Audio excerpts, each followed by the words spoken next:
Bismillahirrahmanirrahim. Assalamualaikum warahmatullahi wabarakatuh. Waalaikumsalam warahmatullahi wabarakatuh. Alhamdulillahirabbil alamin. Iyyaka na'budu wa iyyaka nasta'in. Asyhadu an la ilaha illallah wa asyhadu anna Muhammadar Rasulullah. Allahumma shalli wa sallim wa barik ala Rasulillah Sayyidina wa Maulana Muhammad wa ala alihi wa sahbihi ajma'in.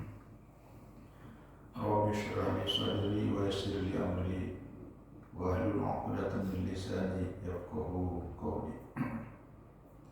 Allahumma iftah 'alaina futuhal 'arifin bi hikmatika innaka anta khairul fatihin.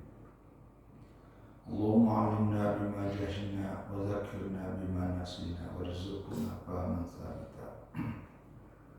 Alhamdulillah, jamaah surah Al-Jannah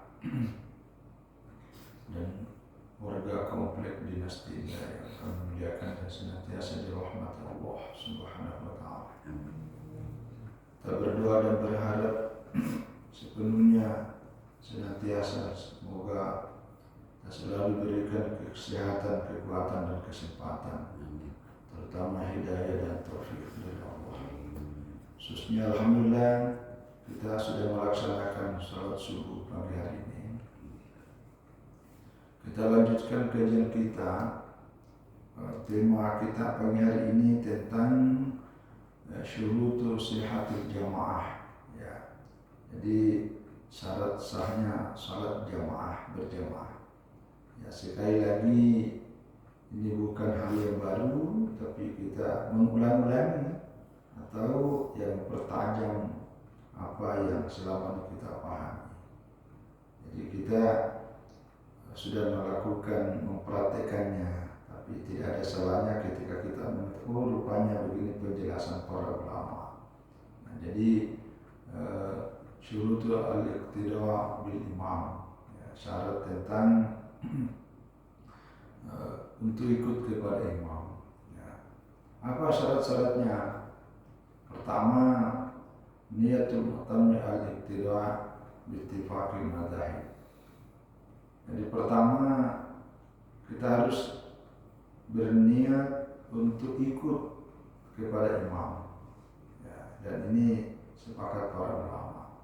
Jadi kalau makmum itu wajib harus berniat untuk ikut kepada imam, karena kita mengikuti gerakannya itu ya.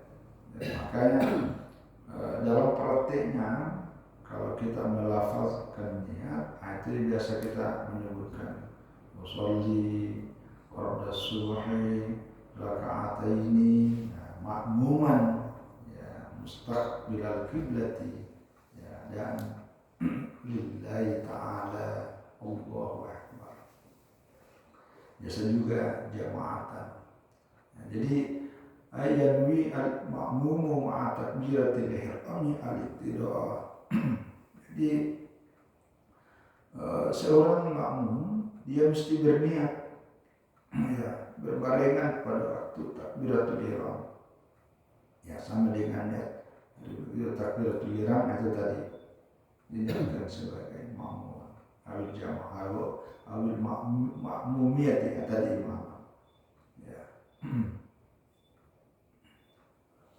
Fa in falau taraka hadhihi niyat, kalau dia tidak berniat seperti ini, atau ma'asyaki fiha, atau berniat tapi ragu-ragu, ya, sementara wata'ahu fil af'ali, lalu dia mengikuti gerakannya imam, batalat salatul muqtadi, maka seorang yang ikut batal salatnya.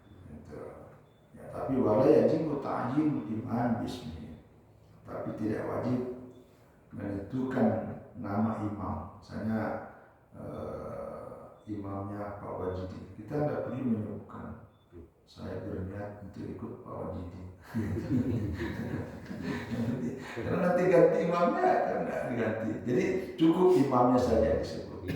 Ya, cukup saya berniat, gitu ya. Nah, itu yang paling pokok. Ya, jadi pertama niat untuk sholatnya sendiri, yaitu menjelaskan tentang sholat fardu subuh itu 3 yang wajib. Tapi untuk mendapatkan nilai sholat berjamaah, inilah niatnya penting. Inilah niatnya penting. Ya, itu beda dengan imam. Ada penjelasannya itu. Kalau imam itu tidak wajib. Ya, bagi imam tidak wajib berniat untuk imaman. Tapi kecuali ada penjelasannya. Kecuali sholat Jumat. Jadi kalau sholat Jumat, itu tetap bagi seorang imam dia harus berniat, ya, harus berniat untuk jamaatan atau imaman. Gitu. Ya, karena memang sholat Jumat itu harus berjamaah. Itu bedanya, ya, itu bedanya. Ya, itu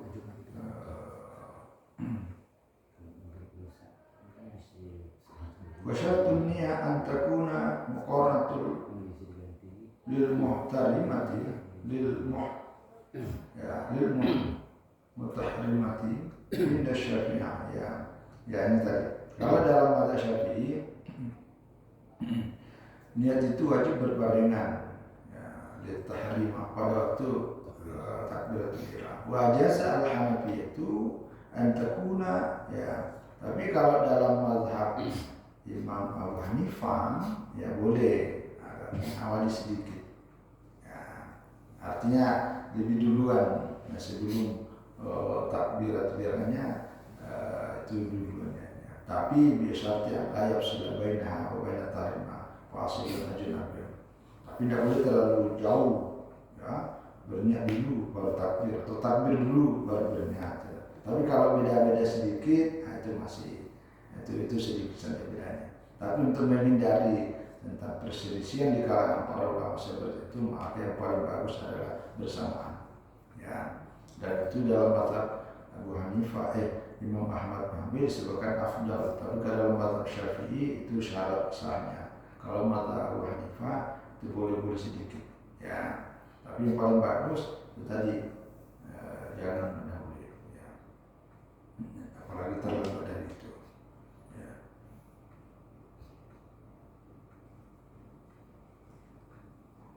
Amma niatul imam al-imamah, ya.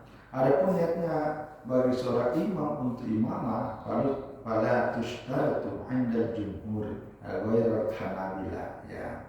Jadi adapun niatnya bagi imam untuk berniat imamah, ya, dalam pandangan jumhur ulama, mayoritas ulama mengatakan itu tidak menjadi syarat. Nah, kecuali dalam mazhab Ahmad ibn Hanbal. Kalau dalam mazhab Ahmad ibn Hanbal, itu tidak disyaratkan bagi seorang imam. Terbalik. Dalam mazhab Ahmad ibn Hanbal itu disyaratkan sama dengan makmum. Tapi kalau mazhab Abu Hanifah, mazhab Malik, mazhab Syafi'i itu tidak. Ya. Tapi yang paling bagus al-khuruj min al-khilaf mustahab. Kalau terjadi perbedaan pendapat seperti itu, ya niatkan aja kita sebagai imam, niatkan sebagai imaman atau jamaatan. Bal tustahabbu, ya yajuza fadilatan jamaah. Dalam mazhab Abu Hanifah, Ahmad ibn Hanbal itu hanya disunnatkan, ya, dalam rangka mendapatkan nilai pahala salat berjamaah. Fa'ilam yanwi lam tahsillahu. Kalau dia tidak berniat jamaah seorang imam, maka dia tidak mendapatkannya itu. Ya, karena itu laisa lil mar'i min amali illa ma nawa. Karena seseorang tidak akan mendapatkan dari apa yang dia lakukan kecuali dia niatkan. Termasuk dalam konteks salat berjamaah. Maka meniatkan untuk berjamaah supaya mendapatkan nilai salat berjamaah. Ya. Wastasna Syafi'iyyah wal Malikiyah salat allati tutawakkaf sihhatu 'ala al-jamaah. Ya. Dalam mazhab Syafi'i dan Malikiyah, ya, salat yang tergantung kepada sahnya pada berjamaah, nah, itu yang dikecualikan. Ya, jadi kal Jum'ati, nah, itu. Jadi kalau salat Jumat itu wajib mesti imam berniat untuk jamaah. Ya, artinya disyaratkan, ya, itu dikecualikan karena tidak sah sholat Jumat kecuali dengan berjamaah. Itu. Tapi kalau sholat kita ini ya sendirian pun juga sah. Itu bedanya. Ya. Jadi sekali lagi,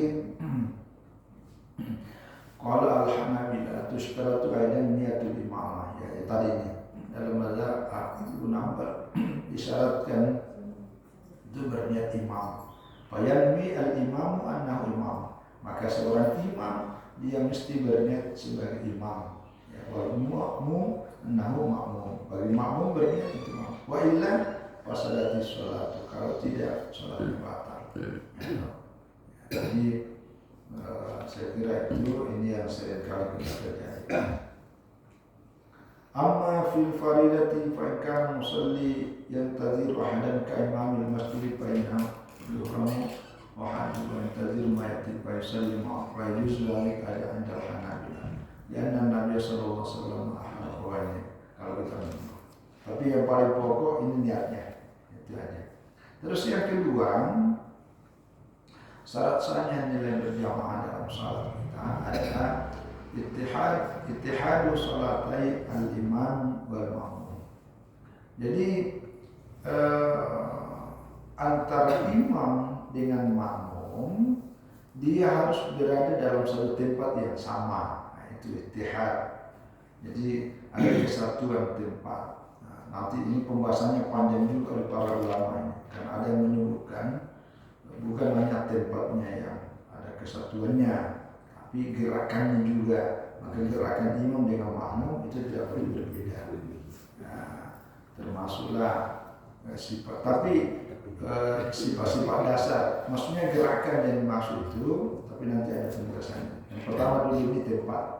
Ya, jadi artinya bukan hanya tempat, tapi gerakan sifat dasarnya sholat. Misalnya sholat imam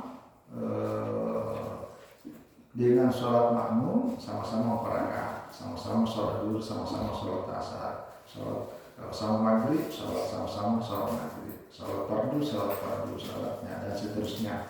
Termasuk bacaan. Bukan bacaan, tapi gerakan. Tapi gerakan maksud itu gerakan dasar. Tapi yang paling pokok dulu berkaitan dengan ini adalah masalah tempat. Jadi ya misalnya ini satu tempat, kita harus berada dalam satu tempat. Ya, kecuali nanti ada tempat lain tapi ada jarak yang kemudian memungkinkan. Maka itulah kemudian perlu sekali kedengaran suara imam. Yang kedua ketahuan bagaimana gerakannya, karena nanti dia sujud padahal imamnya masih ruku. Maka itulah ittihad kemudian menjadi penting. Di fuqaha Arab, di kalangan para ahli fikih terdapat banyak pendapat fi tahdidi hadzal ittihad, mengenai batasan-batasan kesatuan ini. Ya.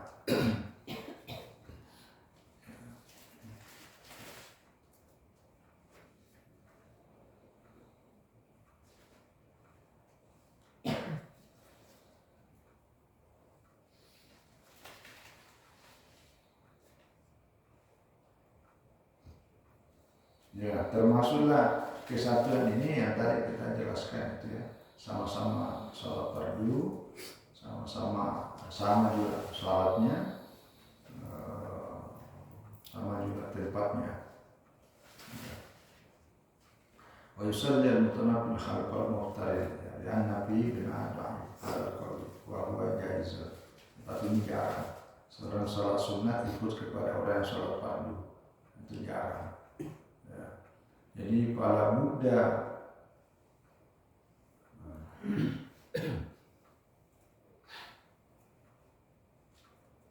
dia tidak syarikah muafakah, karena proses ikutan itu harus syarikah bersama-sama dan muafakah sesuai. Para Buddha dan ittihad sababan wa fi'lan wa wasafan. Jadi sebabnya kemudian perbuatannya itu gerakannya dan sifat-sifat sholatnya itu harus sama-sama. Itu yang paling pokok. Ya. Tapi sekali lagi kalau berkaitan dengan yang apalagi kalau ada perbedaan pendapat para ulama itu di luar dari itu, ya. Yang paling pokok ini sifat dasar perbuatannya. Misalnya imamnya berdiri, makmum duduk, ruku, yang sujud itu beda. Ya. Jadi kalau imam ruku, makmum ruku, imam sujud, makmum sujud. Gitu. Tapi kalau gerakan yang lain, nah ini yang sering biasa muncul tentang duduknya imam dengan duduknya makmum, apakah harus sama? Sama-sama duduk, tapi nanti ada iftirak, ada iftiras, itu tidak masuk kategori karena walaupun ada perbedaan, ya, walaupun ada perbedaan. Sama dengan misalnya contoh, kan imam macam meletakkan posisi yang ini kan ada yang begini, ada yang begini, ada yang begini. Nah sekarang kalau imamnya begini, apakah makmum juga harus meletakkan tangan begini nih? Padahal ini juga termasuk perbuatan. Oleh para ulama tidak masuk. Jadi kalau imamnya begini, makmumnya begini, tidak masalah. Jadi bukan berarti semua gerakan dilakukan oleh imam persis sama dengan kita. Tapi kecuali kalau misalnya yang tadi itu yang dimasukkan gerakan dasar, perbuatan dasar ini imamnya berdiri, makmumnya berdiri. Tapi masalah gerakan tangan ini sama dengan itu kan gerakan juga itu. Imamnya naik, akan mereka takbir Allahu Akbar. Misalnya bangkit dari ruku, nah, Sami Allah liman hamidah, kan angkat tangan tuh. Nah, apakah makmum juga wajib seperti itu angkat tangan? Nah, itu. Nah, jadi, tapi kalau ikut lebih bagus lagi, karena secara sendiri pun juga disunatkan. Nah, ketika imam juga melakukan, nah, itu yang dimaksud ya. Perbuatan-perbuatan yang sebenarnya dasar, ya. Jadi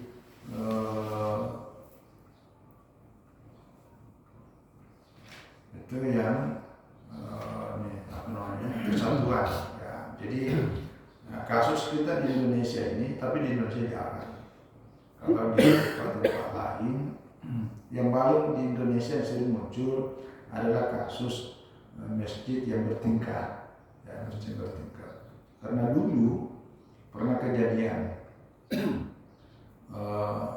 karena masjid itu 2 tingkat, akhirnya ada satu sholat berjamaah di atas, satu imam, di lantai dasarnya juga sholat berjamaah, imamnya juga satu. Karena menganggap satu di atas itu satu tempat, di bawah satu tempat, sehingga tidak boleh yang di atas ikut di bawah, yang di bawah tidak boleh ikut ke atas. Nah, akhirnya muncul persoalan dan itu ditanyakan ke majelis ulama, dikeluarkanlah fatwa. Pada itu persoalan yang seringkali dibahas oleh para ulama bahwa sholat yang bertingkat itu boleh, yang di atas mengimami, di bawah yang di bawah mengimami yang di atas. Dengan syarat itu tidak ada penghalang, tidak ada pembatas yang sama sekali tidak bisa tembus. Itu. Yang kedua, makmum yang di lantai atas mengetahui tentang gerakan imam yang ada di lantai bawah ataupun sebaliknya. Itu hanya syaratnya. Itu boleh. Yang penting ada jalan untuk menuju ke sana. Kecuali kalau misalnya satu masjid besar sekali, lalu di tembok ini, tembok tengah-tengahnya itu, akhirnya satu masjid tapi 2 tempat yang kemudian tidak ada jalan lewat. Nah itu sih tidak boleh, ya, karena ada putus. Jadi dianggap sudah bangunan lain. Ya. Yang kedua, begitu juga. Kalau kita di Indonesia ini, terutama kalau sholat tarkan itu, sholat Id, kan banyak masjid dan batu, jadi sholatnya kecil tapi jamaahnya sampai di jalan itu boleh, karena yang penting terbuka. Maka pintu itu harus dibuka semua untuk menunjukkan tidak keterputusan saf yang ada di luar dengan yang ada di dalam masjid. Itu boleh. Ya, karena kalangan para ulama juga batasan jaraknya itu juga berbeda-beda. Ya. Kalau di Mekah imamnya di dalam, tapi orang sholat di depan hotel. Iya, di depan hotel. Padahal itu ada jalanan tuh. Apa yang syaratnya kemudian membolehkan? Karena suaranya kedengaran, yang kemudian saf yang ada di depannya kelihatan. Itu misalnya kan banyak orang sholat kan di luar masjid. Nah, orang yang sholat di depan hotelnya itu turun di bawah halaman hotel, tapi safnya di sana kelihatan. Nah itu. Nah, yang menjadi masalah kalau tidak ada kelihatan, tidak tampak. Nah itu. Nah, bahkan di Mekah yang, tapi saya sebelum praktekan, cuma saya lihat ada kabel di sini nih, ada kabel ini. Nah, apa ini? Katanya ini kalau di PC ini, itu kita sholat sini, suaranya Imam Masjidil Haram kedengaran dari sini. Itu di hotel-hotel. Nah, di hotel-hotel. Tapi saya belum tanya, apakah ada monitornya di sini yang kemudian kita persis bisa mengetahui tentang gerakan. Rata-rata kan di Masjidil Haram ini karena apa istilah ini? Bundar ya. Jadi rumah yang ada di depan, di samping, kiri, kanan, belakang sama semua menghadap ke masjid. Jadi sehingga semuanya bisa makmum. Itu di Masjidil Haram. Saya dengar dari orang-orang di sana, apalagi kalau belum Ramadan ya. Kan kalau tengok hotel, itu hotel kayak apa ya? Itu dan biayanya lumayan. Bagi kita tuh sangat mahal. Tapi orang-orang berduit, ya pengusaha minyak, batu bara, atau sawit dan sebagainya, memang kadang berapa bulan sebelum Ramadan itu di booking. Yang di booking itu yang pas yang itu berhadapan ke Masjidil Haram itu. Zamzam, hotel Zamzam dan sekitarnya itu, jadi udah di booking itu. Dan itu enggak pokoknya mahal. Tapi bagi mereka antara nilai ibadah dengan uang itu tidak ada artinya. Karena memang sudah diniatkan satu tahun yang lalu. Jadi dia mengumpulkan uang, diniatkan untuk bisa booking kamar yang berhadapan dengan Ka'bah. Nah, di situ dia ikutnya. Karena kalau turun ke bawah, berdesa-desakan. Nah, ini tentang syarat sahnya berjamaah. Jadi kesatuan tempat, ya, tapi dengan batasan ada pengecualian. Inilah yang dibahas oleh para ulama, ya, berkaitan dengan sah dan tidak sahnya nilai sholat berjamaah. Walaupun dua bangunan yang berbeda, tetapi ada yang memungkinkan untuk bisa lalu lalang itu, ya kemudian kedengaran suara sehingga ketahuan gerak-gerik imam. Ya, tapi sekarang karena terbantu adanya layar monitor di masjid-masjid di Jakarta yang berlantai-lantai itu, rata-rata setiap lantai itu ada monitornya, jadi ketahuan. Termasuk khatibnya itu, saya kira di Pontianak juga sudah mulai ada. Apalagi kalau soal makmumnya tidak dimuat di dalam satu masjid karena ukurannya kecil, sementara jamaah banyak, maka di luar masjid itu dipasang monitor. Nah, ini berkaitan dengan tentang hukum sholat, nilai sholat berjamaahnya. Yang ketiga, Allah katakan dalam makmum ala imami, ya, bi'aqabihi. Nah, ini tidak boleh seorang makmum mendahului imamnya. Maksudnya mendahului itu posisinya, ya. Jadi jangan juga terlalu ini kalau terutama yang ini berdua kan, salat imamnya satu orang datang menyusul, jangan terlalu lama juga. Harus imamnya posisinya maju sedikit, nah baru makmum di belakangnya. Nah, kecuali ada memang mazhab yang membolehkan itu, tapi seluruhnya ini yang dijadikan syarat, tidak boleh mendahului posisi Seorang imam tidak boleh mengambil posisi imam. Nah, apa ukurannya? Bi'aqabihi. Aqabihi itu artinya ini tumitnya yang jadi kurang, bukan ujung anunya, bukan ujung jari kaki, tapi yang diukur di belakang. Gitu. Jadi jangan sampai sejajar. Jadi harus ke sini, udah sah. Gitu. Tapi kalau di sini kan ada misalnya imam anunya kecil kakinya, nah makmum panjang, jadi bisa saja maju ke sana sementara makmum. Tapi kalau ini masih di belakang itu boleh. Tapi kalau makmumnya ke sana, imamnya ke sini, itu sudah tidak sah berjamaahnya. Karena itu syaratnya tidak boleh mendahului posisinya. Ya, jadi harus diperhatikan betul. Makanya pada posisi ini biasa itu digaris tuh. Nah, saya digaris ini. Apalagi masjid-masjid di Pontianak kan banyak yang tidak beraturan. Artinya tidak sesuai dengan atur posisi rumah atau jalanan. Jadi ada yang melengkung begini. Nah itu hati-hati garisnya, jangan sampai imamnya sini maunya ambil posisi sebelah sana. Ya seperti yang ini lagi, kita boleh salat yang dekat lapangan bulu tangkis. Nah tapi kalau sini, maka menggaris saf itu menjadi penting karena itu syarat. Ya syarat. Fa'in sawahu jaza wa kariha. Ya, tapi ini ada mazhab lain ini. Wa yundawu takhalifu anhu qalilan. Ya, jadi kalau sama-sama itu boleh, tapi makruh. Nah, karena disunatkan mundur sedikit. Nah, itu. Tapi ada mazhab Malik. Ya. Wahada syartu andal jumhur. Nah ini yang tadi itu tidak boleh wa intakan dan alai yang tasihha salatu. Kalau mendahului maka salatnya tidak sah. Ini syarat menurut jumhur ulama, mazhab Hanifah, mazhab Syafi'i, mazhab Ahmad bin Hanbal. Ya, kalau mazhab Maliki masih liqaulihi alaihi salatu wassalam, karena berdasarkan sabda Rasulullah sallallahu alaihi wasallam, innama ju'al imamu liyutamma bihi. Karena imam itu ya diadakan, adanya imam itu ya liyutamma bihi, untuk diikuti. Ya, wa inna yuhtaju fil ibtida' ila iltifat ila wara'i.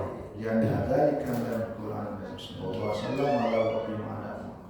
Jadi bagaimana diikuti? Ya tentu yang diikuti itu adalah orang yang di depan kita. Kalau sama-sama, yang mana diikuti, yang mana diikuti tidak bisa dibedakan. Maka itu posisi kemudian menjadi penentu antara diikuti dan mengikutinya. Nah itu yang dimaksud. Maka selayaknya lah kalau kita menjadi imam lalu ada yang ikut pertama sendiri, karena ada juga merapat. Tengok dulu, jangan sampai jangan terlalu malu-malu, mundur karena berkaitan dengan boleh dan tidak bolehnya. Berarti berbeda dikatakan bil-aqam, yang menjadikan ibarat tentang majunya itu adalah tadi itu tumit, ya tumit, ya. Imam banyak kakinya. Ya ada, makanya paling tapan ke mata sabil muqtaji dikibar, ya dikibar kadami ala kadimah malah takkan dapat sahhat salat. Ya. Kalau ujung-ujung jarinya posisinya depan, karena ini itu lebih besar daripada imam, tapi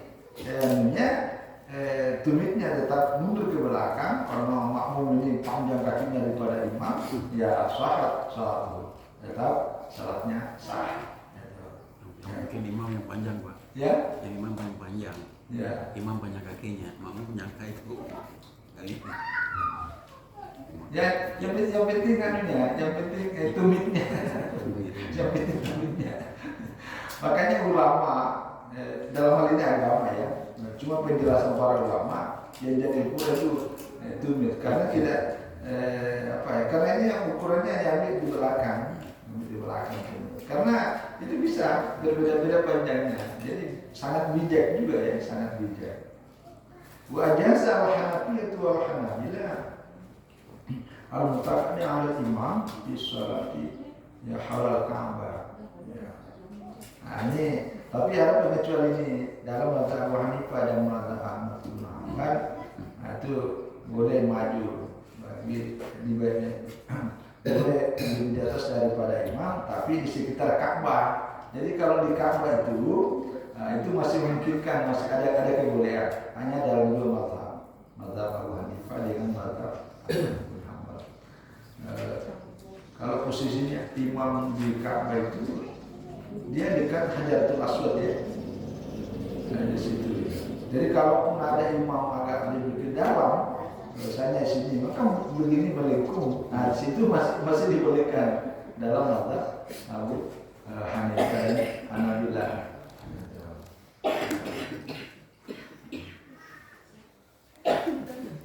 Wakadang keadaan Syafi'iyat naqadu ala imam tidak kana al-mamum fi ghairi jihati imami. Ya, demikian juga dalam mazhab Syafi'i dibolehkan maju melewati batas imam apabila makmum itu dia berada berbeda jihad arahnya imam. Itu tadi arah imam kan dia agak ke sana beda. Nah, inilah yang biasanya kalau masjid kecil lalu lapangannya luas. Nah, tapi walaupun ada yang dibolehkan, kita tetap berhati-hati menghindari tentang pertentangan itu. Maka yang paling bagus itu memang salah satu tugas kita sebagai pengurus masjid adalah memberikan garis. Makanya kita di Pontianak banyak jalanan itu putih-putih di jalan dikasih warna putih. Ya, karena itu menjadi pembatas. Nah, dan itu penting karena berkaitan dengan sahnya nilai salat berjamaah. Ya. Dan ini ya. Fa'inkan al-ma'mum wal imam fi jihati wahidah, kalau makmum dengan imam berada pada satu arah yang sama, lam yasihah takallum, maka tidak boleh, tidak sah mendahului imam. Wa yukrah takallum li ghairi darurati qala fi masjid. Ya, itu boleh makruh. Ya, bagi yang tidak ada darurat. Darurat itu karena masjid sangat sempit, baiklah kalau tidak ada daruratnya itu tidak makruh. Ya.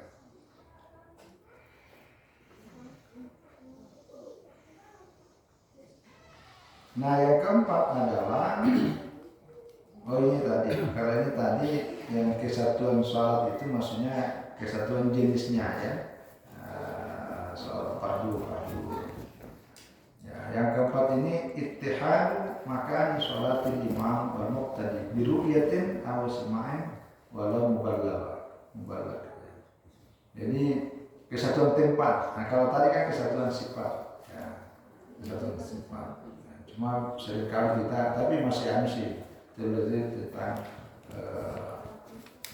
ada orang, kita kan terlambat datang, ada orang sholat sunat, kita dibolehkan menjadi makmum. Nah, itu kan menjadi masalah tuh, karena satu sholat sunat 2 rakaat lagi, kita sholat 2 rakaat. Ya, ada yang tidak bolehkan, tapi ada juga yang bolehkan, karena kita tidak tahu. Yang sama sekali tidak boleh ini, kalau kita kan sama-sama tahu. Oh, ini dari sholat sunat, jangan.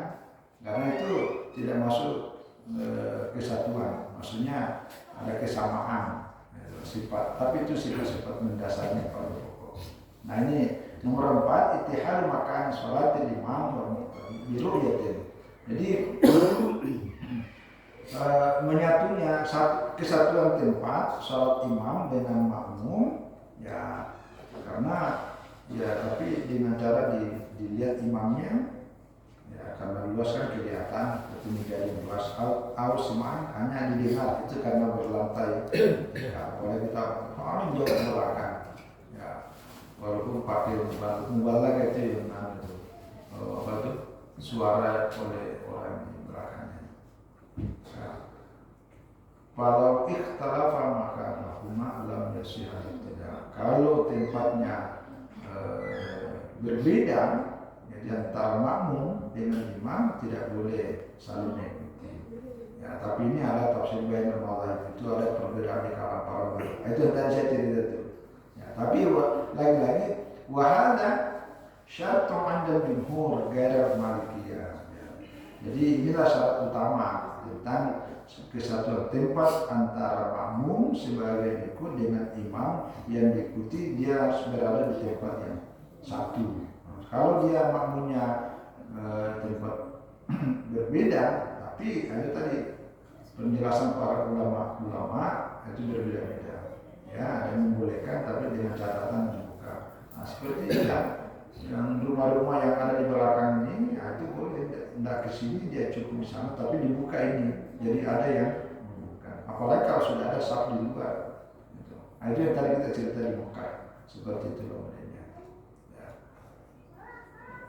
Dan dalam iktida'ah yang tadi tamanya fi sholat. Ya, jadi wal makan lazim sholat pada tabiat berpandah dan ya. Jadi selama memungkinkan terjadi proses itu. Nah, jadi kalau mazhab Malik, ya, la yustaratu hadza syarat fakta maka imam la yang nasihat. Dalam mazhab Malik tidak disyaratkan harus satu tempat yang sama antara makmum dan imam. Karena itu tidak menghalangi sah masalah dunia. Wa wujudu ha'ilin min nahar, seperti itu imamnya sini ada sungai, ini ada parit. Nah kalau kita kan ada parit ya, ada autarikin, ada jalan, ada jidarin, ada dinding. Lain yang tidak menghalangi tentang bolehnya ikut. Ya, matam kadaftu afar. Ya selama itu gerakannya imam itu diketahui, tapi dengan pasti. Ya, karena nggak boleh juga diruyatin karena dilihat atau semai atau karena didengar. Walau sekarang itu imkan tawassul ilaih, tidak jadikan syarat bahwa harus bersambung, ya, walaupun ada pembatas. Ya, ilah Jumat, tapi kalau Jumat tak boleh. Kalau Jumat itu wajib. Kalau salat makmum fi baitin, ini. Kalau salat makmum fi baitin jabir masjid muqtadin bi imami fa salatuhu batilun. Di anna jami'a syartun fi syatil Jumat. Kalau ada orang makmum ya di rumah, makmumnya imamnya di masjid, ini salat Jumat bertetangga dengan masjid dengan ibadah itu fa salatu batilun. Menurut keterangan ini ya. Jadi itu dibedakan. Kalau salat Jumat tidak boleh. Dia harus betul-betul berada di satu tempat yang sama. Dan jami'a syartun fi syatil Jumat, karena syaratnya salat Jumat itu adalah di satu tempat. Ya, maksudnya jami itu mesti jami, mesti yang besar. Maka itulah kemudian kita di Indonesia itu ada istilah musola. Macam kita ini kan tidak ada tempat sholat Jumat. Tidak masuk kategori jami. Itu. Ini pandangan para ulama. Tapi untuk berjamaah yang masih. Nah, inilah yang berbeda pandangan para ulama. Ya. Jadi saya kira ini tentang nilai syarat sahnya untuk mendapatkan sholat berjamaah antara makmum dengan imam. Ayat kelima, mutabiatul makmum imam. Tabiatul makmum imam. Jadi seorang imam ya tamat ikut, ya harus ikut kepada makmumnya tadi itu gerakannya, gerakan dasarnya. Ada syaratul lisyatil qudwah, ini merupakan syarat sahnya ikut. Yang iktidai tadi at-taba'iyyah itu fi af'al shalah. Karena dia sudah berniat ikut sama imam, ya makmum berniat sudah makmum, maka dia mesti ikut, ya ikut. Dan perbuatannya pada waktu ikut itu menunjukkan bahwa dia berjamaah. Wa tatahaqqaq at-tabi'iyya bi ayyusir al-muqtadi musalliyan ma sallallahu alaihi wasallam. Dan dia ketika dia ikut sama imam pada waktu dia sholat, nah itu dah menunjukkan bahwa dia ikut. Ya sekali lagi ini hadis yang sering dipakai di khabari as-sahihain, sebagaimana dalam hadis Bukhari dan Imam Muslim, Imam Bukhari dan Muslim, innama ju'ilal imamu liyutamma bihi fa idza kabbara fakabbiru wa idza raka'a farka'u. Ya, dan seterusnya, hadisnya agak panjang. Jadi imam itu memang diadakan untuk diikuti. Apabila imamnya bertakbir maka bertakbirlah. Apabila imamnya ruku maka rukulah. Ya, jadi harus ikut. Ya, termasuklah ikut. Kalau imamnya sujud sahwi kita sujud sahwi. Kalau imamnya sujud tilawah kita ikut, walaupun kita tidak. Tapi kan kita mendengar bacaan tilawahnya, kita ikut. Ya, balik sujud sahwi. Yang bilang jangan salahkan Pak Imam, saya tidak salah. Ya, tapi Anda konsekuensi karena Anda sudah mengatakan makmuman lillahi ta'ala, aku salat dengan berniat makmum, nah maka harus ikut. Itu konsekuensi. Termasuk kunut, Pak. Kunut nggak kunut? Ya, Kunut. ya. Jadi ini juga ini kita di Indonesia ini karena beragam. Itulah tadi pengecualian hal-hal yang memungkinkan untuk tidak persis sama. Jadi ada gerakan yang bukan mendasar seperti ini tadi, gerakan ada kalau di Turki itu mazhab Muhammad Malik ya kan begini kayak pacara itu. Kalau kita kan sini, nah itu boleh untuk menyelisih. Nah termasuk kunut, ini masuk kategori ini. Nah, cuma caranya gini. Kalau imamnya kunut, maka ini yang masuk kategori tadi ini. Ada penjelasannya di beberapa kitab itu masih memungkinkan untuk karena memang ada perbedaan. Ya. Caranya begitu juga sebaliknya. Kalau imamnya tidak kunut, lalu makmumnya adalah orang yang meyakini bahwa kunut bagian dari sunat abad. Sunat abad itu kalau sengaja ditinggalkan harus ditutup dengan sujud sahwi. Bagaimana caranya? Satu, kalau kunut itu kan ada doa itu tidak mesti angkat tangan. Jadi al-kunutu itu maknanya sangat banyak. Salah satu diantaranya adalah al-qiyam at-tawil. Jadi berdiri dalam waktu yang lama itu sudah kunut tanpa mengangkat gerakan tangan. Itu boleh. Itu. Jadi maka seorang imam yang kemudian berbeda pahamnya dengan makmum, ini perlu orang bijak. Kalau seorang imam yang selama ini berbeda dengan pahamnya makmum itu sudah terbiasa dengan kunut, lalu kita datang, lalu dipersilakan, harus ditanya, sini biasa kunut ya? Nah, kalau biasa kunut, paling bagus ikuti, karena tidak juga batal sholat. Nah, tapi kalaupun mempertahankan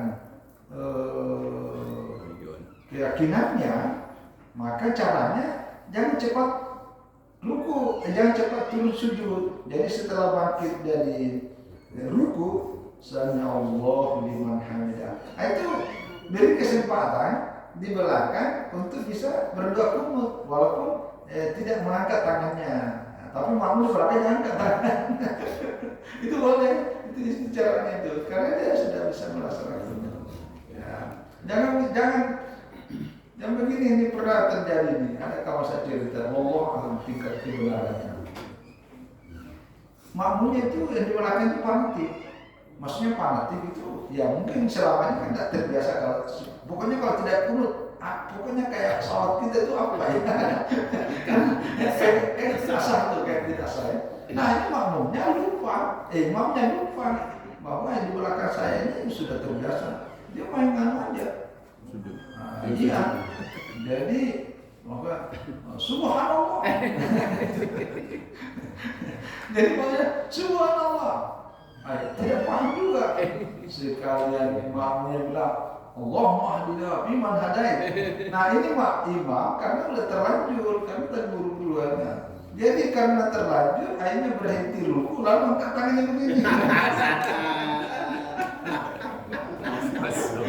Jadi karena apa ya buru-buru, jadi kayak di stop itu, maksudnya stop dulu, kita kunut dulu, jadi subhanallah, Allahumma sambil baca subhanallah lalu diiringi, makmumnya yang baca, makmum yang dekat imam itu, di belakang itu amin, padahal yang bilang Allahumma dia bukan imamnya. Nah ini menjadi peringatan kita tidak boleh ikut sesama makmum. Tidak boleh. Kita harus ikutnya cuma imam. Nah, cuma imam ini sama-sama parah. Ini namanya parah. Ya imamnya makmum diberikan juga parah karena mengambil alih posisi imam dengan Allahumma di nabi Muhammad. Amin. Nah, sementara imamnya karena terlanjur toleransinya kuat, akhirnya begini. Toleransi Allah alam itu. Iya kayak apa ya? Nah jadi itu ya mutabiatul makmum imam. Jadi seorang imam harus ikut, ya selalu ikut tabahan. Ya, kecuali gerakan ada sih gerakan tertentu itu yang dikecualikan. Mau jadi batal lah. Nah ini bisa saja. Walau taraka mutafiqul kunuti artinya dia nautarkun wajiban. Walau taraka mutafiq tasbih ar-ruku masalah fakad taraka sunnah. Ini ada ini. Tetapi ini dari mata Abu Hanifah. Abu Hanifah mereka tidak kunut. Ya. Wala talzimu al-mutaba'atu fi umuri arba'atin. Hanya ada 4 hal yang tidak mesti wajib. Idza zada imamu amadan fi sholatihi sajadatan. Kalau imamnya menambah, ya imamnya menambah sujudnya dengan sengaja, itu tidak wajib. Itu wajib. Artinya tidak boleh ikut. Kita kan sudah tahu, kita merasa yakin bahwa sujud kita sudah cukup, tapi dia menambah lebih dari yang seharusnya, itu jangan ikut. Yang kedua, idza zala fi takbiratil aidi. Ya, termasuk ini dalam masalah sunnah. Kan apabila menambah, kan kalau takbir itu kan rakaat pertama kan 7 kali. Rakaat juga 5 kali. Kita sudah yakin sudah ketujuh nih, imamnya jalan terus sampai ke 8. Jangan ikut lagi. Kalau kita sudah yakin. Ya, begitu juga idza zala fi takbiratil janazah. Kan kabar khamsan ya. Kalau tak masalah jenazah imamnya kita yakin sudah sampai yang 4, tapi dia nampak. Yang keempat ayat kumal imam sawal rakaatin zaidatin fardi ba'da akhir. Paling ada ba'da tambil tadi salat ya. Jadi kita tidak boleh ikut kepada imam yang lupa menambah 1 rakaat lagi dari kewajiban setelah sulit akhir. Dia nambahi berdiri. Jangan, paling ada dia pada setelah diingatkan subhanallah dia turun dia salah, nah, tapi dia wajib. Ya, jadi itu ada yang diperlukan. Ya, saya kira ini tadi dimaksud. Ya dari yang kasus tadi itu yang mamong apa? Kunut, mamong kunut kan. Kok itu bagaimana mau batal kan? Mau belakangnya itu karena dia tidak boleh mengikuti sesama makmum, ya tidak boleh. Jadi dia mesti ikut dia sama itu yang saya bilang parah tuh. Karena yang terbalik ini imamnya jadi ikut kepada makmum itu begini. Tapi itu cerita itu, ada kawan saya cerita gitu. Saya ingin toleransi, tapi toleransi yang salah kaprah. Ada yang bisa ditolerir, ada yang tidak bisa. Itu dok. Saya ini kan sering sakit. Ini malah kadang-kadang tuh nggak bisa bergerak. Kalau kita sholat isyarat itu harus kiblat kita yang mana, apa kepalanya sana, apa kepala di sini. Baring dengan baring. soal baring kiblatnya bagaimana, baringnya ke sini Atau baring saya kiblat ke sana, bukan sana, apa kepala yang di utara gitu. Oh iya. kepalanya. Kalau setiap saya selama ini kan posisi dia menghadap ke arah kiblat ini kan wajah. Nah, karena wajah maka setahu saya selama ini kan ini arah kiblat. Nah, berarti kepala kita ya apa namanya ini? Utara. Ini kan kepala kita sini. Ya, kaki sana, kepala sini. Jadi ibaratkan ini kepala ini. Ibaratkan kepala ini. Nah, berarti kan ini kan wajah kita. Nah, nih, berarti kan kita terlentang begini. Nah, berarti maka itu bagusnya ada bantal. Kalau di rumah sakit kan dia putar ya, jadi begini nih. Jadi tetap menghadap ke arah kiblat. Jadi kaki sebelah barat, sebelah ini baru menghadapkan wajah ini. Jika kita ke kiblat kaki kita. Iya, iya betul. Nah, dari kaki arah sana karena ini kan yang pokok itu wajah. Jadi supaya menghadapkan, makanya kasih bantal tuh, semantar. Nah yang menjadi soal sini pembahasan yang panjang ini. Boleh nggak makmum ikut yang tidak ada uzurnya, sementara imamnya tadi ini mungkin yang paling fasih, yang paling usia, yang paling dia memiliki segalanya, tapi cacat fisik sehingga tidak boleh. Apakah dia makmumnya juga harus baring? Kalau makmumnya baring semua, waduh. Makanya diatur oleh para ulama, imamnya itu memang harus yang sehat jasmaninya dan sehat fisiknya, karena itu menjadi problem. Kalau miring itu tadi bisa nggak? Ya. Kalau miring. Nah, kalau miring berarti dia tidak menghadap ke wajahnya, tidak menghadap ke arah kiblat, tapi menghadap ke arah. Kalau sebelah kanan kan berarti ke utara. Kalau dia begini berarti menghadapnya ke ini. Nah, itu. Setahu saya gitu. Bahu belah kanan. Ya. Mungkin saya kepingin mungkin lebih jelas Ustaz. Ya. Jadi anggap ini tubuh kita ya Ustaz ya. Jadi Ya. kita baris begini Ustaz ya. Kalau anggap Ya. ini kaki kita ke sini, berarti kan kita bahu kita ke Kanan. Nah, jadi kita menghadap ke arah kiblat. Nah itu boleh. Seperti ini. Kan ya ukurannya wajah. Ya. Wajah kita menghadap ke Ya. arah, akan sesuai dengan arah kiblat. Ya betul. Bukan berarti kaki kita menghadap kiblat. Ya. Salah kan berarti kalau kaki menghadap kiblat. Ini kaki menghadap kiblat, kepala kita menghadap ke sana jadinya kalau sana kaki kita ke sini. Ya kalau dia lurus begini. Terus ke kanan. Ya betul. Karena dia tidak menghadap arah kiblat. Kecuali kalau dia terlentang. Karena benar kan? Ya karena wajahnya. Jadi ukurannya ini Sendiri. wajah ini Saya biar lakukan sama dengan posisi mayat. Mayat. Ya ini posisi mayat. Karena mayat itu kan menghadap arah itu mayat. Gitu. Sama posisi mayat. Mayat itu, makanya saya biasa mengingatkan, kalau mengubur jenazah yang ada dalam peti, ya masukkan peti jenazah itu, Miring. sebelum ditanam betul-betul itu dibuka itu peti, tengok itu, Wajah. jangan sampai mayatnya yang tadinya sebelum diangkut ke mobil, dia kan masih menghadap itu kan diganjal. Iya. Pak itu apa namanya ini? Katakanlah ada bongkahan, ya.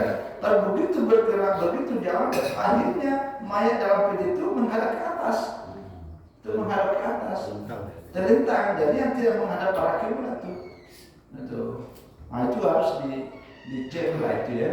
Kalau yang biasa ngurusin jenazah, memang dari rumah sakit misalnya langsung ditanam, dikubur tanpa dilihat dulu, jangan sampai. Nah, itu ya. Karena itu harus posisi. Nah, kalau dalam konteks sholat, sekali lagi ukurannya ini fawadlu wujuhakum, maka hadapkanlah wajah syatral masjidil haram. Jadi selalu ukurannya wajah.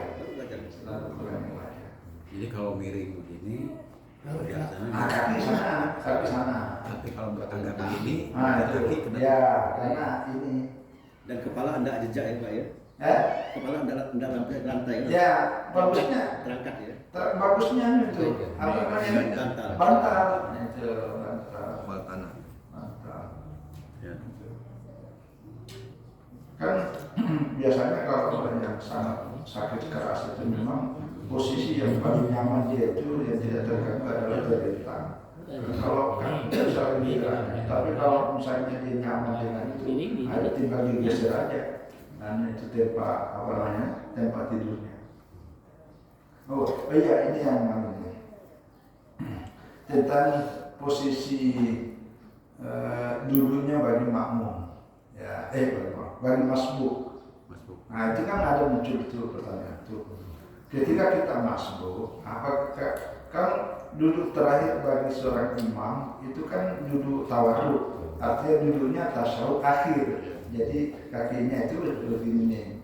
Nah, kalau kita makmum, apakah kita juga harus duduk yang sama dengan alasan kita mengikuti posisi duduk persis sama dengan posisi duduknya imam? Nah, itu menjadi masalah ya. Tapi lagi-lagi dalam mazhab Syafi'i pun dua-duanya ada ya, karena dalam mazhab Syafi'i ini kan berikutnya ada namanya mujtahid bil madhab, ada mujtahid al mutlak. Kalau Imam Syafi'i itu namanya mujtahid mutlak, tapi di bawahnya ada pengikut kepada mazhab Syafi'i tapi punya ijtihad sendiri. Makanya biasa terjadi itu antara mazhabnya mujtahidnya ijtihadnya Imam Ramli dengan ijtihadnya Imam An-Nawawi, pada sama-sama mazhab Syafi'i. Nah, itu biasa terjadi itu.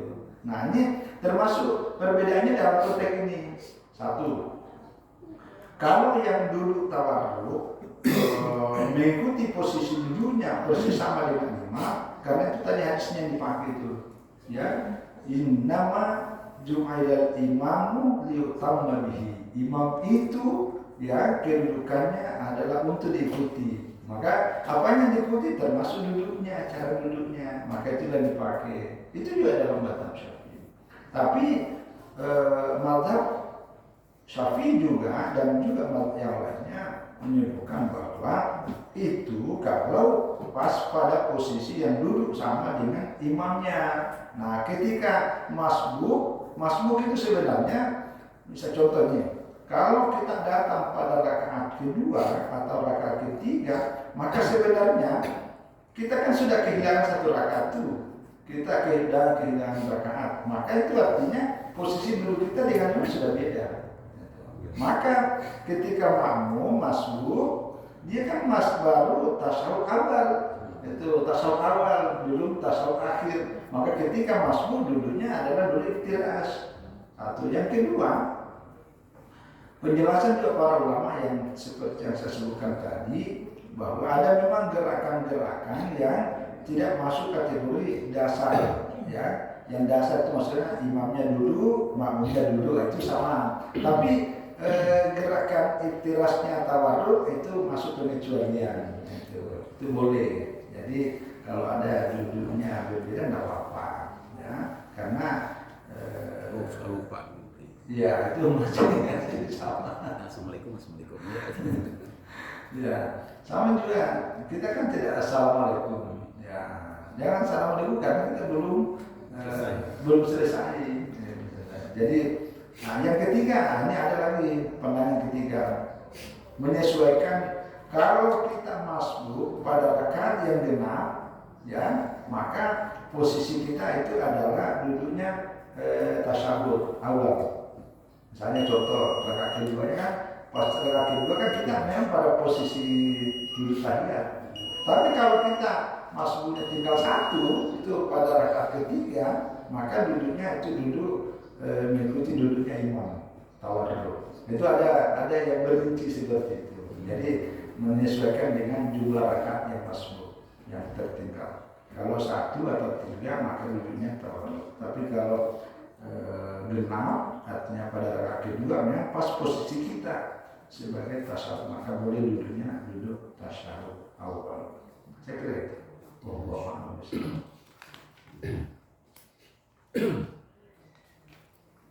Ya, ini tapi lagi-lagi ya inilah persoalan yang sering muncul dari kita. Tapi intinya soal berjamaah.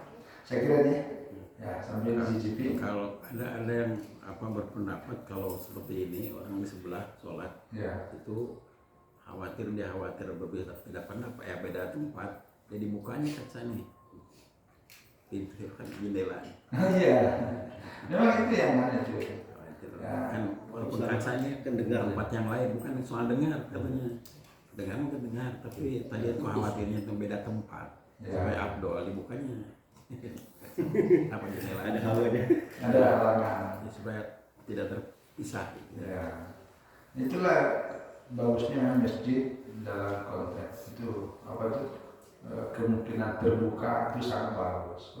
Sama dari mujahidin itu kan terbuka semua tuh, nggak ada jendelanya. Ya. Tapi kalau macam ini, yang penting ini terbuka ini pintu utama. Karena pintu dengan ini masih satu tingkat, itu masih mungkin.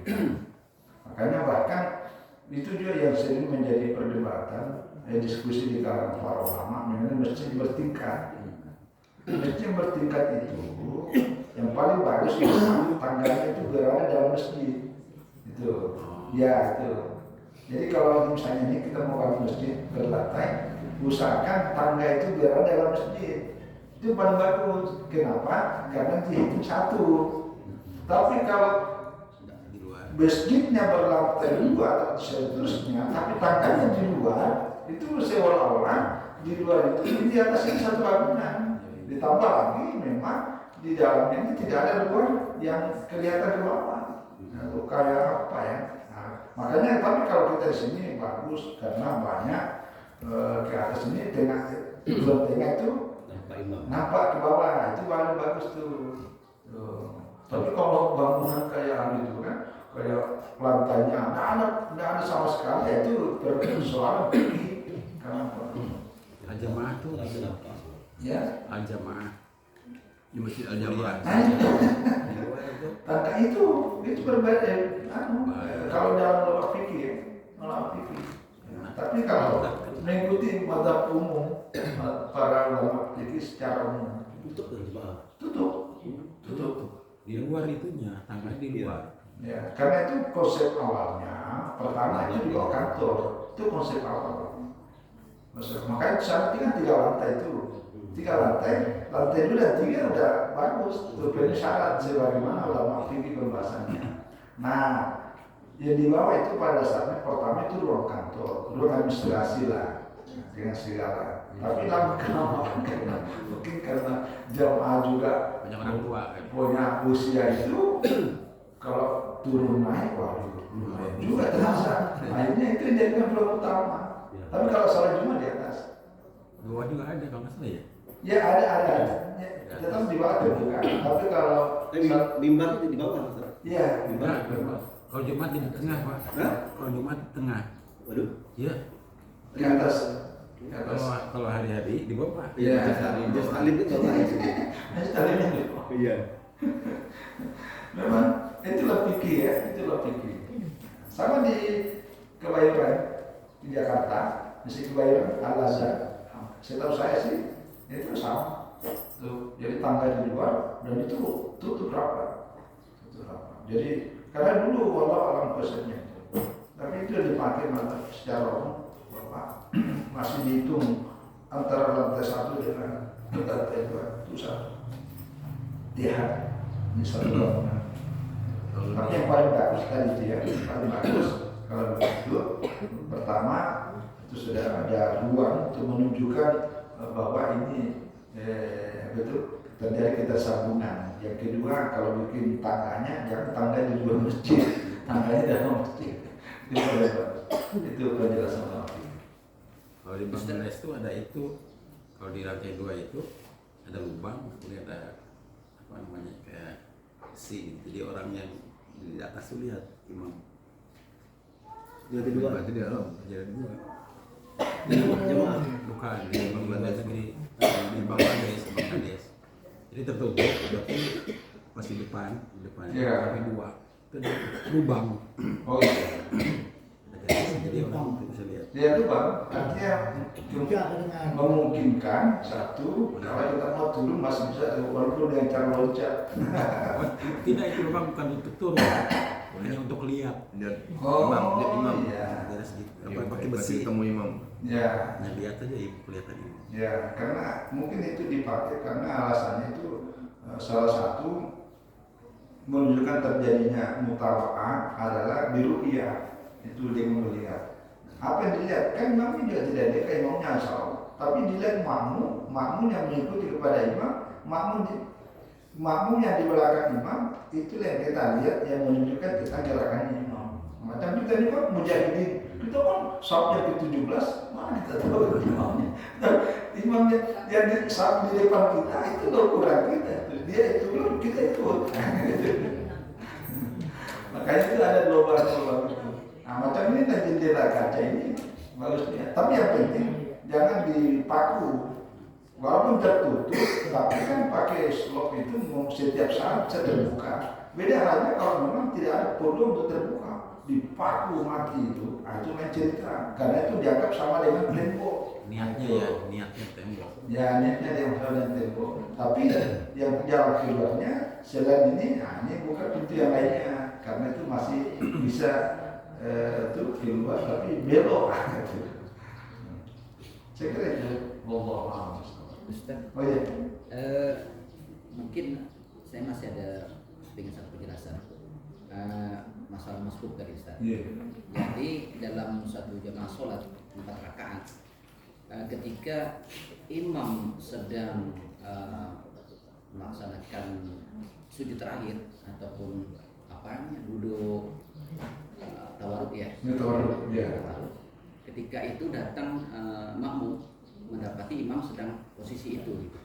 Jadi apakah si makmum ikut seperti yang dilakukan imam tadi? Ya. Sujud tawarruk itu. Ya, nah itu tadi. Jadi pada rakaat terakhir tadi. Rakaat terakhir. Ya. Jadi karena ini termasuk ikhtilaf di kalangan para ulama. Yang pertama ada yang menyebutkan, tapi ini sama-sama mazhab Syafi'i, cuma memang berbeda ijtihad. Pertama, dia duduknya itu tetap dia duduk tawarruk sama dengan duduknya imam. Satu. Yang kedua, dia duduk ikhtiar saja. Kenapa? Karena dia memang belum sampai pada duduk terakhirnya. Belum selesai, baru memulai. Jadi kalau dia baru memulai, maka ketika dia duduk pasti duduk tahiyat akhir, tahiyat awal, dan itu pada posisi ikhtiras. Nah, pendapat yang ketiga ini yang dia mengikuti kalau makmum datang, maksudnya masbuk, tapi dalam jumlah rakaat yang genap, yaitu pas dia ada rakaat kedua, maka dia duduk ikhtiras. Karena dia posisinya sebagai dirinya makmum, duduknya ikhtiras. Tapi kalau dia datang seperti itu rakaat terakhir itu, maka dia ikutan makmum. Dia rakaat genap berarti rakaat keempat. Iya. Ya, berarti dia ikhtiras. Itu pendapat yang ketiga. Nah, jadi dua-duanya boleh. Karena alasannya ikhtirak, tawarruk. Kalau saya tawarruk, kalian tadi mengikuti imamnya dulu tawarruk, kita juga duduk tawarruk. Nah, itu dalil yang dipakai. Tapi dalil yang dipakai oleh yang lainnya bahwa itu yang ikut pada tawarruk ketika dia sama dengan imamnya. Artinya imamnya kan sempurna. Kalau kita kan tidak sempurna, maka kita tetap mengikuti pada posisi sholat kita. Ikhtiras. Saya kira itu. Allah salah. Ustaz, saya mau nanya yang ini, mimbar kalau di Masjid Istiqlal itu syar'i ya Pak? Ustaz, mimbar itu kan agak ke tengah ya. Di Masjid Istiqlal itu. Oh iya. Di atas tidak sama sejajar dengan ini kan. Kalau kita melihat pada imam. mimbar itu, mimbar hatib itu kan agak tengah-tengah itu Ustaz. Kalau kita melihat kan waktu Nabi itu waktu ngaminkan itu kan 1, 2, 3 kan. Oh iya. Pada doa itu kan berarti tidak ngikuti syarat ini begitu. Kalau dari hadis itu begitu. Nah, cuma sekarang kan Tangganya banyak. Nah, tangganya banyak. Jadi berapa? Nah, sampai 3 itu. Itu syarat ini dah tuh. Kita kan di sini ada juga nih di Masjid Al-Hikmah. Al-Hikmah ya. Nah, Ya. agak tengah-tengah gitu. Hikmah. Saya rasa tidak syarat Ada ini juga salam. Sekarang ada nama lagi dia salam juga. Salam kan di situ hikmah. Dia juga main itu, main kayak tangga. Oh, salam dipakai. Ya. Nah, itu gimana tuh Ustaz? Ya jadi gini. Tidak syar'i itu Ustaz. Memang kalangan para ulama mazhab, baik lagi masalah fikih. Jadi kalau mazhab ulama lain, ukurannya bukan pada itu, ukurannya bukan pada tempatnya. Yang ada ukuran dasarnya. Ukuran dasarnya mimbar satu adalah dia meninggi.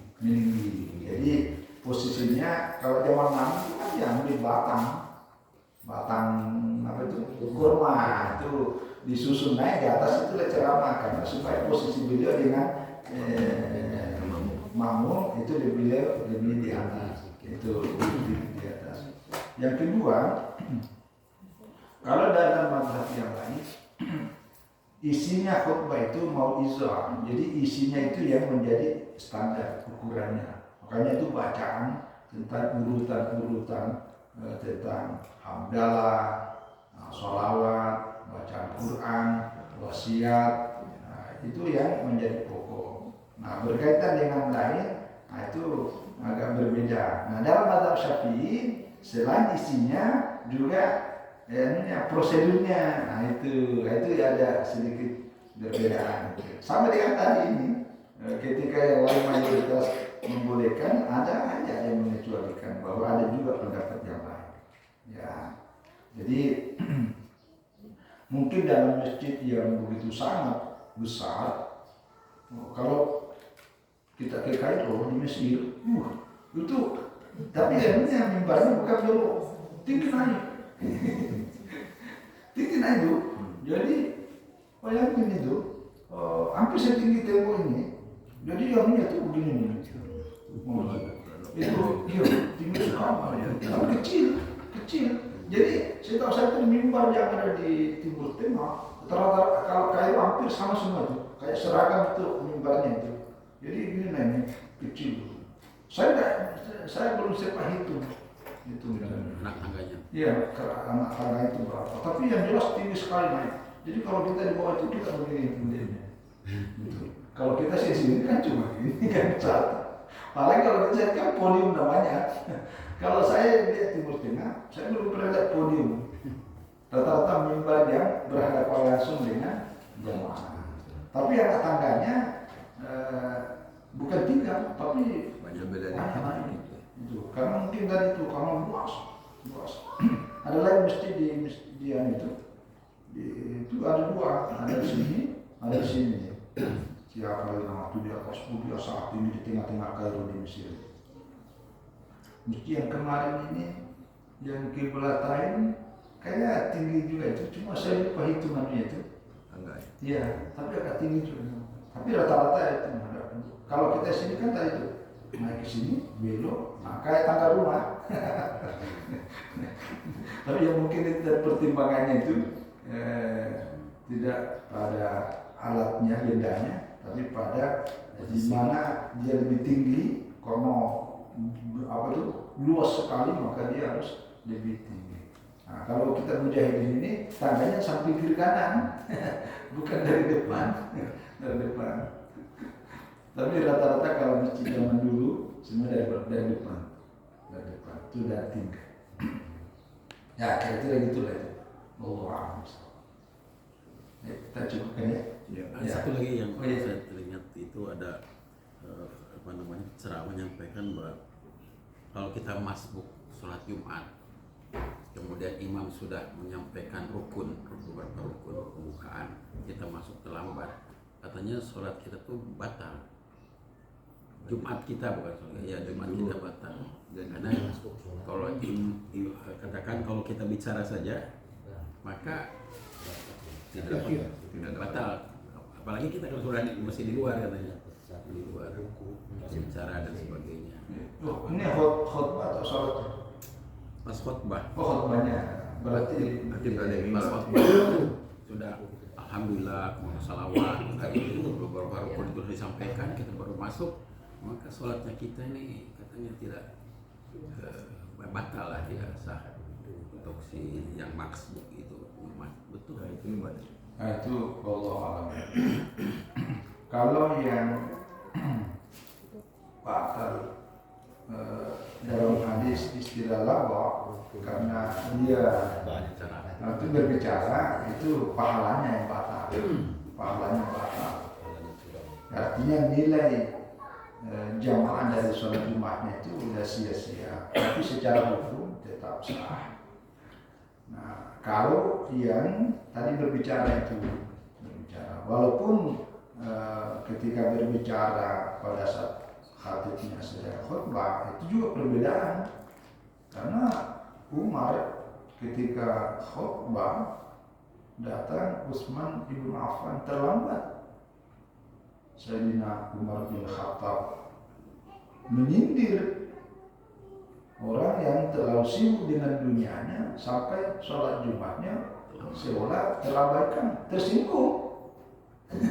Tersinggung, nah langsung diterusi ke atas. Akhirnya terjadilah dialog khatib dengan makmum, dua-duanya khulafaur rasyidin. Nah ini yang dijadikan dalil sebagai para ulama bahwa ada hal-hal tertentu yang memungkinkan untuk kita menegur orang. Kalau itu dia kan itu dalil. Walaupun ulama lain mengatakan, oh tidak boleh, pokoknya tidak sa'id al-khatib 'ala al-mimbar. Kalau sudah khatib naik di atas mimbar, pokoknya layak tidak boleh ngomong. Waman takallam faqad Allah. Itu satu dalil. Tapi dalil yang lain dipakai, prakteknya Umar dia semua. Kekhususan. Itu ada pengecualian. Itu selalu, itulah pikiran. Nah, memang ada ulama yang menganggap bahwa logikanya begini, Jumat itu ya kan ada yang dibaca itu apa namanya masyarakat itu bahwa maka ya tempatnya Jumat itu sama dengan zuhur. Jadi maksudnya sama dengan zuhur, 2 rakaat salatnya, khutbahnya itu adalah 2 rakaat. Maka itu 4 rakaat sama. Maka ketika orang tidak ikut khutbah, dia hanya ikut salatnya sama dengan cuma 2 rakaat yang diikuti. Maka itu logikanya menganggap itu batal. Batal. Itu logika itu dipakai. Makanya itu khutbah itu tidak boleh dianggap penting karena bagian dari sholat Jumat. Salah bagian dari sholat Jumat. Tapi yang lain menganggapnya bahwa ya sholat Jumat cuma tidak dianggap seperti batal. Nah, yang masalah itu saya belum temukan sini, tapi dalam kitab fikih yang lama, kalau masbuknya ketika sholat Jumat pada tahiyatnya imam pada sholat Jumat, itu kita niatnya itu sholat pada Jumat rakaatain. Jadi niatnya itu tetap niat sholat Jumat. Tapi kan tidak ada lagi, imamnya sudah sudah tahiyat. Nah begitu selesai salamnya salam. Nah kita berdiri masbuk bukan 2 rakaat diganti. Dia salatnya itu 4 rakaat. Akhirnya yang dikecualikan bahwa terkadang ada antara niat dengan perbuatan berbeda. Ini namanya niatnya sholat Jumat, prakteknya sholat duhur. Ini jarang terjadi. Itu dalam kitab fikih. Tapi saya belum menemukan. Tapi kalau dari fikih terutama fikih mazhab Syafi'i seperti itu wujudnya. Kecuali dapat ruku Ustaz ya. Ya. Dapat ruku. Itu masih ada satu rakaat. Masih bisa. Masih. Nah, karena dianggap masih dapat ruku. Tapi kalau tidak ada lagi karena batasnya itu tahiyat akhir. Tinggal dulu. Itu yang berbeda pengecualian lah. Karena semua ibadah itu kan antara niatnya dengan perbuatannya harus sama. Kecuali ini. Boleh berubah niat kan? Ya, bukan berubah. Otomatis. Jadi niatnya Jumat, prakteknya duhur. Niatnya itu kan cuma 2 rakaat. Misalnya kalau Jumat rakaat ini prakteknya 4 rakaat. Sibuk itu. Ini lebih tinggi. Baik, saya kira kita cukupkan sampai sini. Jadi inilah bincang-bincang kita ya, karena ini seringkali bagian dari keseharian daripada kita. Semoga bermanfaat kepada kita sekaligus menjadi motivasi. Semoga Allah Subhanahu Wa Taala memberikan kesehatan dan kekuatan, khususnya juga kesempatan untuk kita bisa selalu bersilaturahim bersama-sama. Khususnya kami tidak akan mewakili pengurus masjid, insya Allah malam hari ini ya malam hari ini kita sholat maghrib secara berjamaah, lanjut nanti sholat isya berjamaah. Setelah itu langsung kita memperingati peringatan Maulid Nabi besar Muhammad SAW. Semoga Allah memudahkan seluruh langkah kita untuk kita hadir secara bersama-sama, terus silaturahmi dan mendengarkan wejangan nasihat untuk keberkahan dan kemudahan dalam hidup kita. Saya kira itu, terima kasih dan mohon maaf atas semua kekurangan. Wallahu a'lam bishawab. Wassalamualaikum warahmatullahi wabarakatuh.